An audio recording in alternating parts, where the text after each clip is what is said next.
Hello, everyone. Welcome to Starting Out with Drush. I'm Hans Hoerschelman, and this is Brandon Neal. We are, next slide, both app devs at the University of Iowa. I've been there for about 12 years. Started doing Drupal in 2009, although not for the university.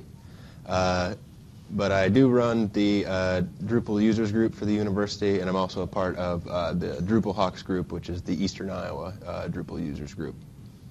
And so Brandon, if you wanted to chime in about what you're doing.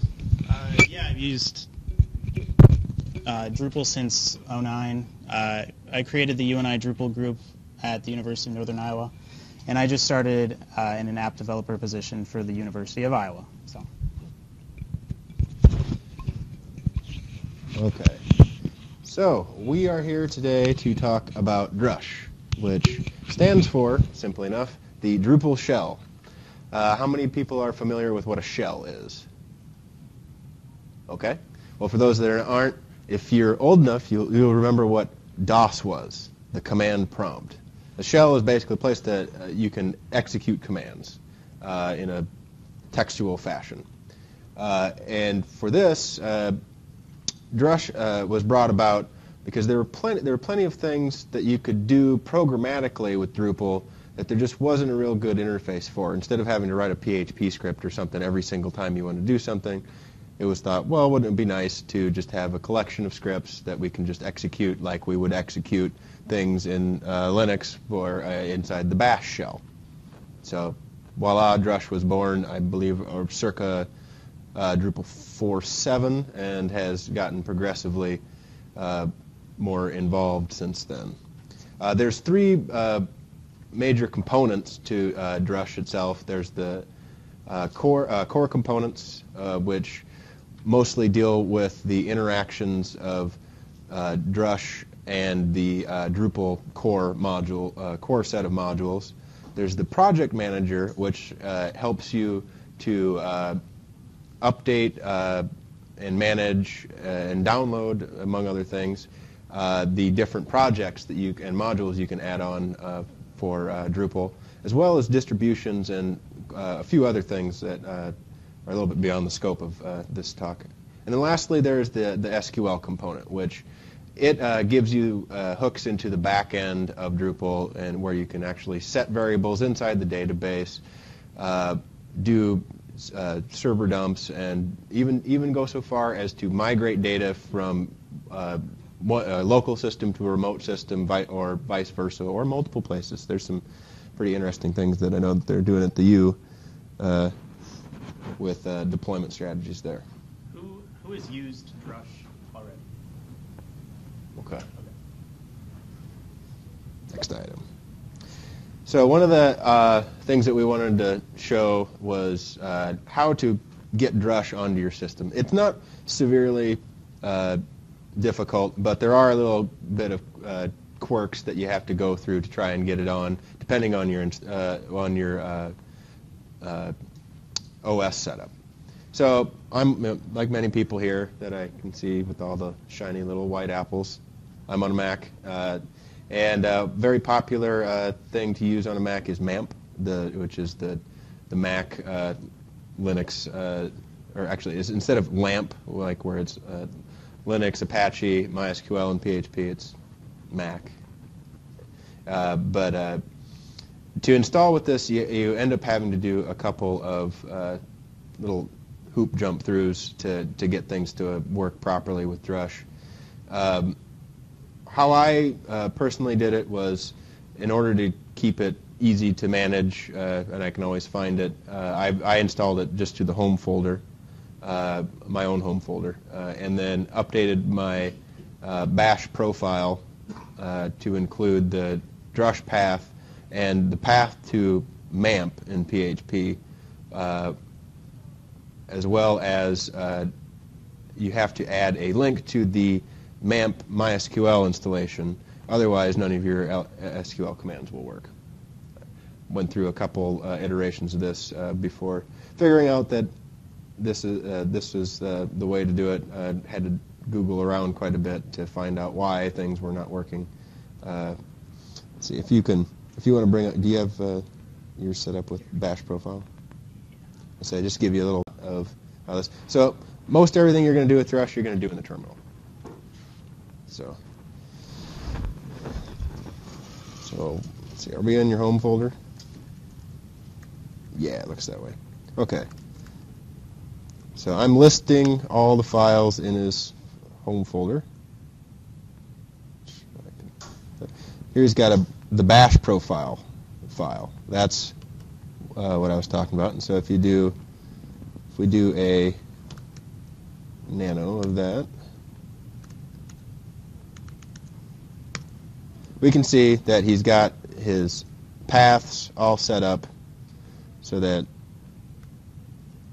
whenever he types in a command, it will, by virtue of having this line there, it will go and look in these specific, besides the system-defined ones, which is what this path here is for, it will go and look in each of these folders for whatever command is being run. So in this case, we're hoping that it'll find the drush command whenever he types in drush without having to type in a full path to the executable. As well, he's also got the MAMP binaries such as for MySQL and PHP listed in there. And not sure what you got. Oh, and then you include your Drush. Is that your Drush bash file? So yours will look very much like this, except for, of course, whatever your home folder is will be changed to that. And this will allow Drush to find all the different executables that it needs to find to be able to run properly. So in doing so, I can easily do, so Drush finds all my commands that I can run, just gives me a dump of everything that's available.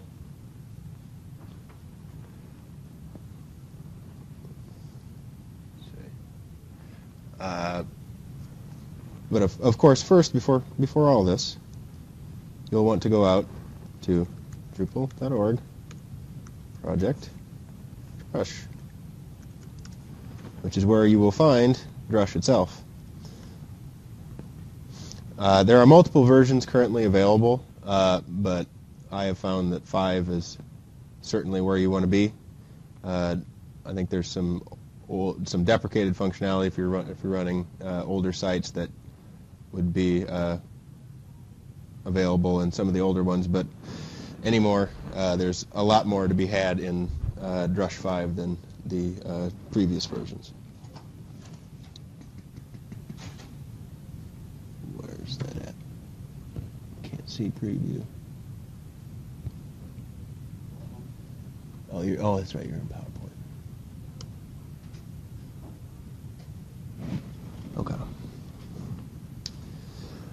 Okay.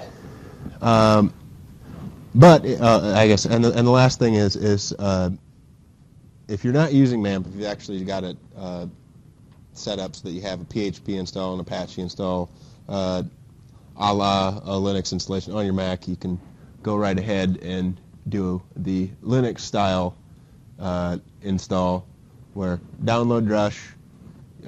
You can install. You have to be either root or have sudo access, which who knows what root or sudo is. Okay.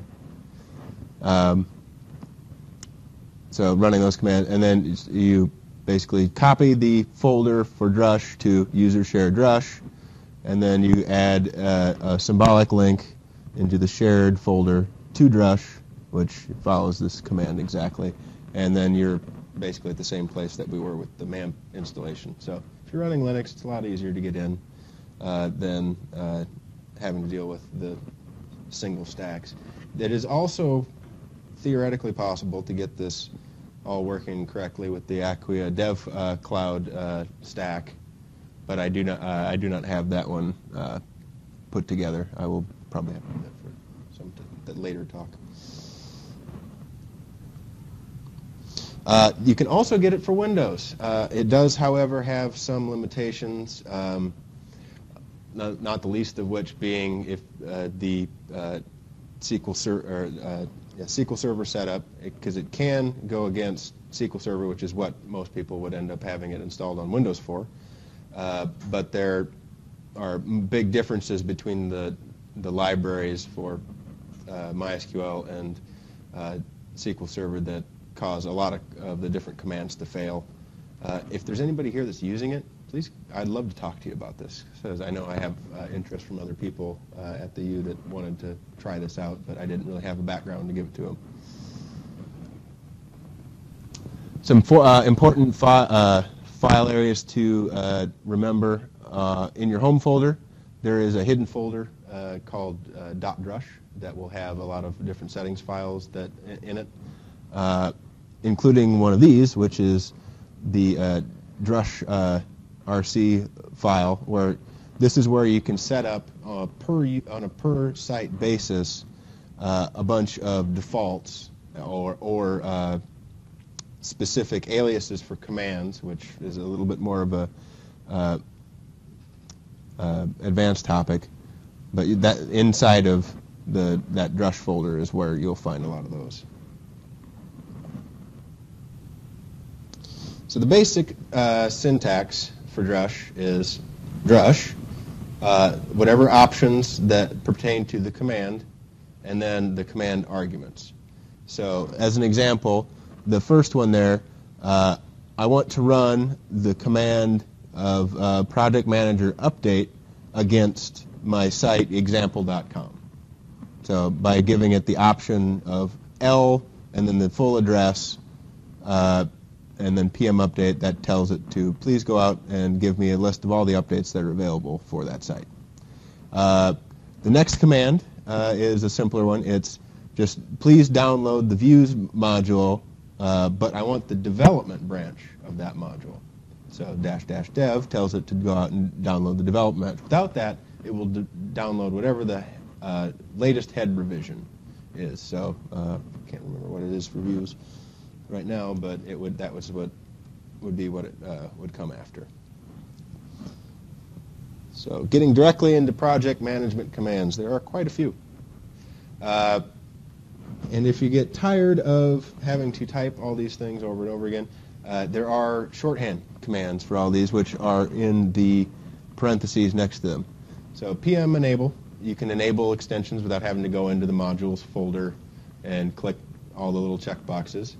Disable, same thing in reverse. Download, well, you can just create a big long list of all the modules you want. You have, a trick of that is you have to remember that it's going to be the project name as you see it in the URL. So it'll be drupal.org/projects, and then whatever is after the project is what you'll end up having to type into Drush to download the project. PMI or PM info, you can get information on the different different modules that you add in as arguments. You can show lists of all the available modules that you have currently on your site. It should be PML. Thank you for pointing that out. Yeah, so that's, where are we? Right there. That is correct. That is incorrect. That should be PML. Whoop. Yeah. Releases, release notes, that will actually give you the file that says what they had done to a project. So most of these, pretty self-explanatory. The ones that you're going to run into most of the time, especially in development, will be PM update or up, which will pull down a list of all the different modules, even core, that have an update to them, as well as themes. Ask you if you want to update them. We'll go through, change out all the code, and then we'll also apply any database updates that need to be done. This is actually, as it says, is split out between two different commands that it just runs simultaneously, pm update code, which that will just go out, just grab the code in case you have some other, this usually comes in play with custom modules or anything like that where you've gone in and made database changes. And then there's also update DB, which oh, you can't see it on this screen. Apparently it's too long. But update DB will just run the database updates, a la the update.php file that is comes with Drupal. And then there's, let's see. Well, any questions on project management so far?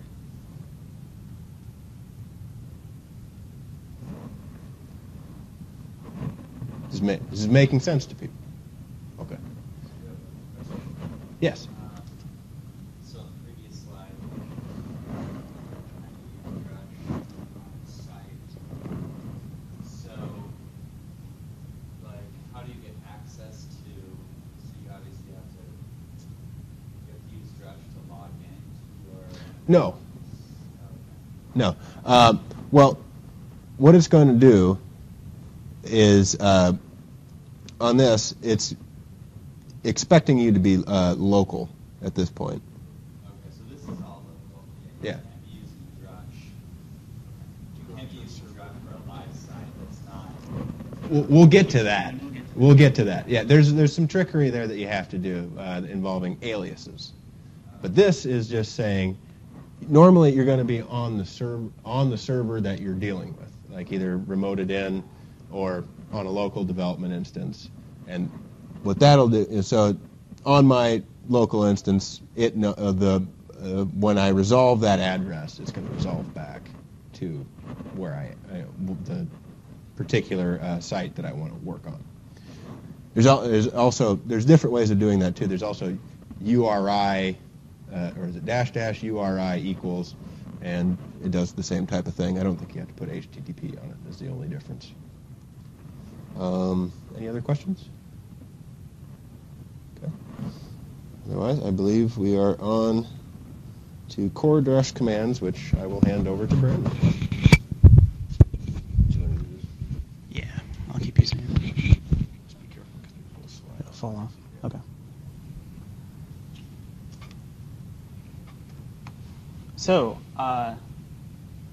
core Drush commands. One of my favorites is cache clear. I hate going to the performance area and clearing the cache button. I'd rather just do it with one quick command like this. So the alias is cc, so you can do drush cc and then the name of the cache. Usually I just do all when I'm working on a site and I need to see something. Otherwise, I'm using CSS.js because I might be working on a theme. So, but that's one of my all-time greatest used commands for me, other than DL and up, which have already been discussed. Actually, I did forget help. Yeah, drush help, and then the command will give you all of the help README information, or manual basically for that command for you too. So if you get stuck, yeah, that one's important. Here's one. You can get variables, set variables, and delete variables. And so you could change my example is changing the site name to Drupal Rocks for your site. And yeah, so I got the site name, what the site name variable was set to, and then I just changed it with the second fake command there. I don't really use it often or anything, but it's helpful when I was debugging a module and I wanted to see what variables the module was setting, and so I could just see them all right there.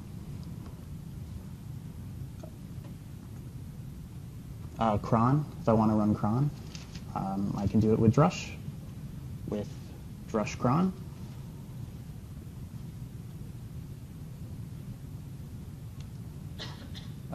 There's also a variety of user-based commands in Drush. So you can essentially, and I'll go through some of these commands, create a user and give them an assigned role on the site, change their password, block a user, as well as completely delete a user, all via Drush. So the first one is user create, and create a user account, and its alias is UCRT. So you do Drush UCRT username, and then any options. And so in my example, I'm creating an account with the username bneil with an email address and password set, all in one command. The next is adding a role to a user. And so looking at my bneil user, I want to give them the administrator role. And so I use drush urole, the name of the role, and then what user. And I've got an extra, this should not be here. So we're right here. Extra quotes at the end, right here. Our download must not have worked from Google Docs very well. But there's also user information, which prints out all of the information for a specified user, or I think you can do multiple users at one time. And like I said earlier, user block, cancel. User login will give you a link that you can use to, like a one-time user login link. So that's kind of helpful. Yeah, it's like the reset password link, if you've ever had to do that on a Drupal site. And then you can also just change, you can use user password and change a user's password.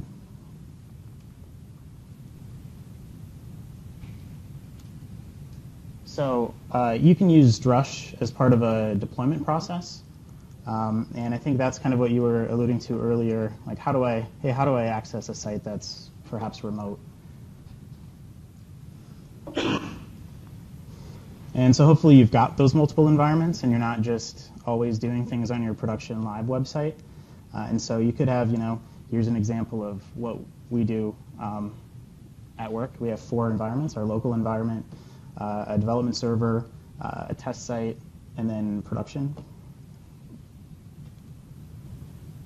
And so locally, you might cd into your sites directory, run your command.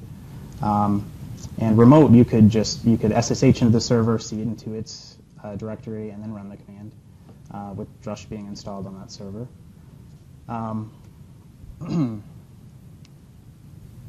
And so this could get really repetitive, especially with multiple sites. Like if you maintain, like 20 different websites, and it's prone to errors because you keep, SSHing in, and you might cd into the wrong directory. It might be nice to set something like an alias that you're going to keep using.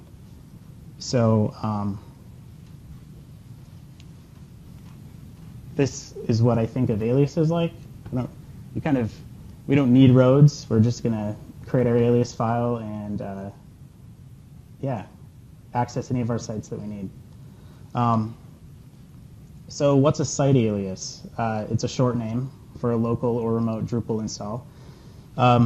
It's @ and then its alias. So @dev, @test, @prod, you could set those.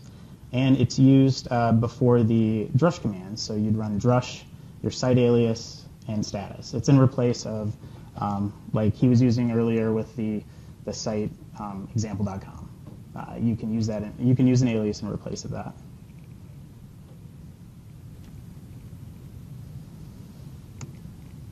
And so if you want to specify site aliases, you can add an aliases.drushrc.php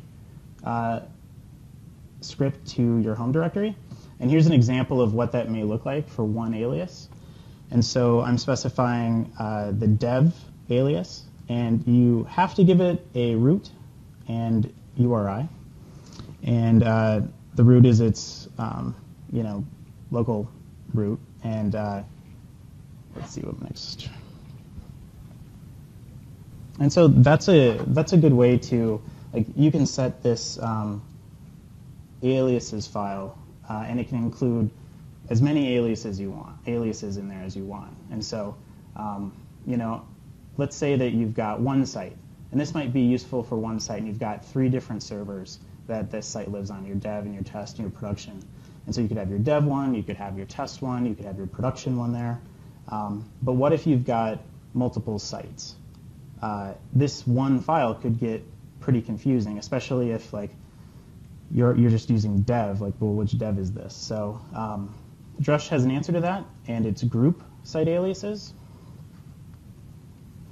And you can specify a, group name.aliases.drushrc.php file in your .drush hidden folder.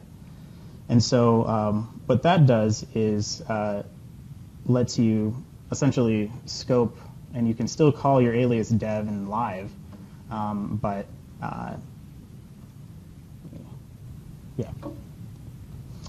And so you can use, like, for example, my site. If it was my site as the group, you could do mysite.dev, mysite.live, and it's those sites respective. So, and if you do @mysite, you'll reference all of those sites. So you could do like a drush @mysite status, and you can see the status of all of your sites in that alias file. So that's pretty handy.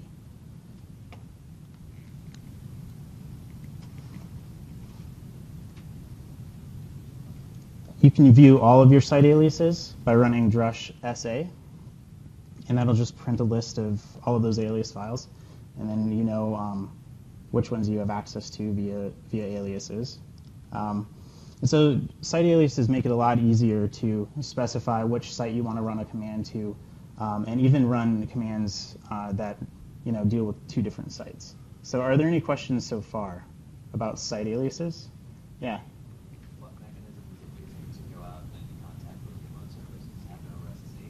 Yes. Yep. And so, you'd specify your connection information, or because I have to do that in my local one because I need to specify what user it is, and then it'll use that user to contact the via SSH. And if you don't have a key set up, we'll ask you for your password. I don't know if it will it. Okay. Yeah. So it won't fail. It'll just prompt you for it. Yeah. It can go with both setups. It can go keyed, or it can just go with user password comment. But one of the things is it does queue like commands. So it's like it'll SSH connect each time. So every command you'll have to type in your password because it's reconnecting. It doesn't like keep a steady state for everything. Any other questions? Yeah. Yeah. If I had a development site on my local system and I had insights, 5 different domains, can I just CD into one of those and do commands, or do I really need to set up an alias to handle that? So you've got like a local multi-site setup. Yeah, you could CD into either one of those directories, and it would work just fine. Just to fix that one, if I download a module, it just goes into that. Well, actually, when you download, it will go into sites all, unless you specify. There's an option for like use site dir, and it would say you would specify that, and then it would download it directly into that. So that's where things like the site aliases really come in handy, because if you have like a bunch of sites that you don't care about that on, but the one you only want it to be going into that site's modules folder, you can set that, and then you don't have to remember. Yep. That answered my question.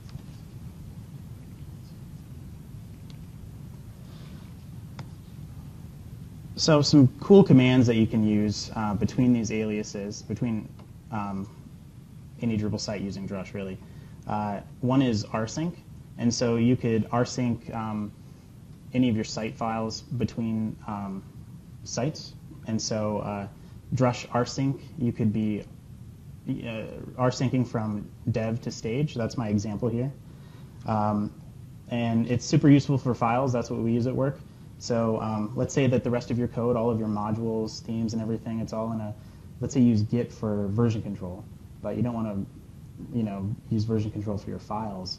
You can use rsync then to pull it to, from prod to test and test to dev, and dev to local if you want fresh copies of what people have been uploading to go with, maybe a database update. And so you want to have like an exact replica of your site locally. This is one command to help you do that.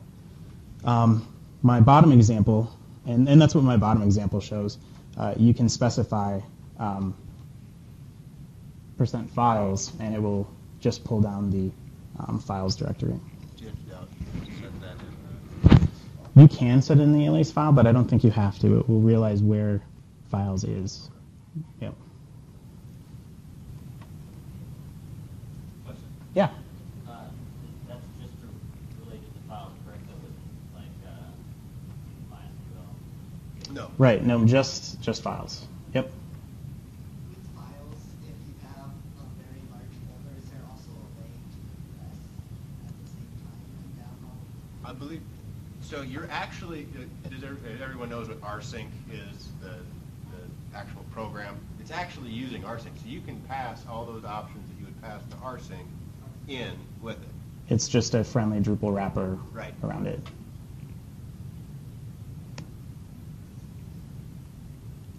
And so the next command that can go alongside this would be SQL sync. And so you can, well, and I didn't finish, half of my description's wrong, but you can sync the database between two sites, not the Drupal tree. And so my example is Drush SQL sync source and then destination. So from dev to stage, I'm pushing the database up. And there's a nice command to go with this to make a backup of your database, and that would be SQL dump.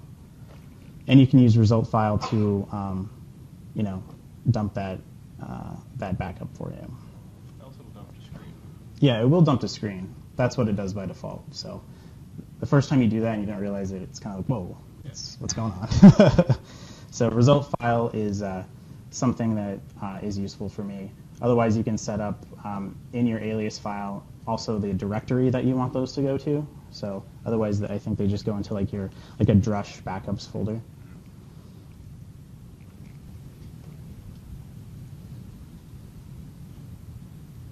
So with some of these deployment practices, it's bad things could happen.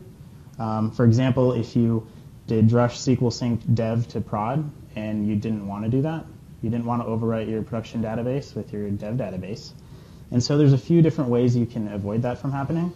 One is actually, Hans found this a few days ago when we were working on this, and it's awesome.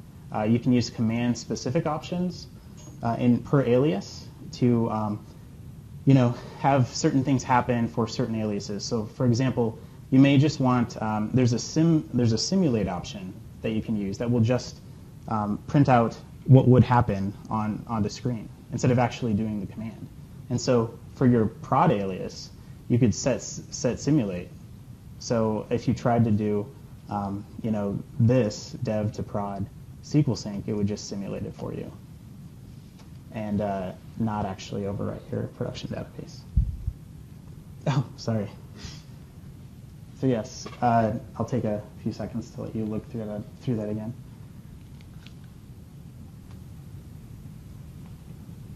And we have a resources page at the end of this, and that's resource number 5. A really good blog post that outlines that. We don't have time really today. And then the other option is writing a Drush policy file.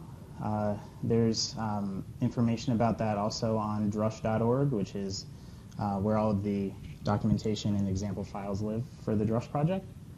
And that's another way to validate certain commands. And so you could have a validation function in there that would say, well, maybe for this site or for this server, I never want to even run this command. So like if you don't ever want to do drush up on your prod one because you want to just do that in dev and then you want to push those changes, you could set that in your policy file.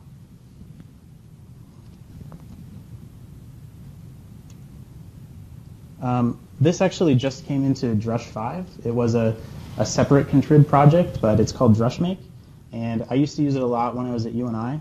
And you can specify a make file, which is similar to what a .info file looks like for a theme or for a module. And it will allow you to make a site into a destination using specific versions of core themes and modules that will be downloaded from various sources. From Drupal.org, you can download, using Git. You can download from a feature server. So it's really, really, really, really awesome. And I take a look at it. And I just show it. The command would be Drush Make, and then the make file. And then you can specify a destination at the end. Yeah. Would there be a way to script a bunch of Drush commands that necessarily relate to an installation? I don't think you can do that via a Drush Make file, but you could create your own Drush commands that would, like, maybe do a list of commands, or your own script. Just a bash script? Yeah. With Yeah. commands in it, that's the way. Yep. And there's in Drush 5 there is now the ability to write custom commands, which is basically, so it's the same thing. So you could inside of Drush it would just be like, you know, Drush my custom that went out to a script that was stored in your custom commands folder that ran a bunch of other Drush commands. So yeah, and again, that's sort of like Drush Makes. Like that's a whole other topic that we would probably spend the whole 40 minutes on. That would be, though, a helpful thing for rolling out new functionality across multiple servers and multiple devs. Yep. Okay. I'm on the right track then. Yeah. Okay. Yeah, I mean, if it's updating current sites, that's not going to work. Right. But if it's creating new sites in mass, you could do it that way. Yeah.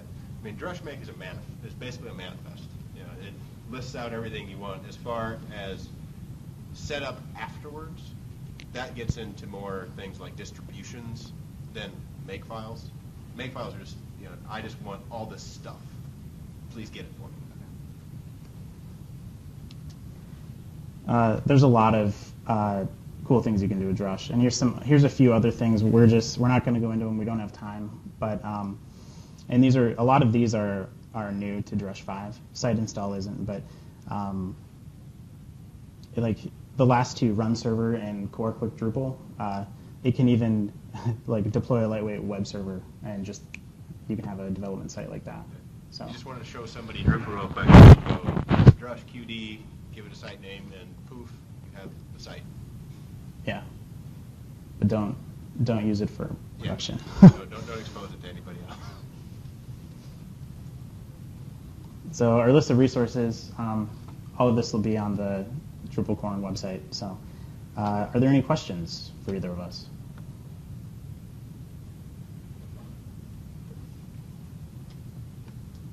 You didn't mention like the ARB command for backing up everything. Do you not like that, or? ARB? I had not used that one.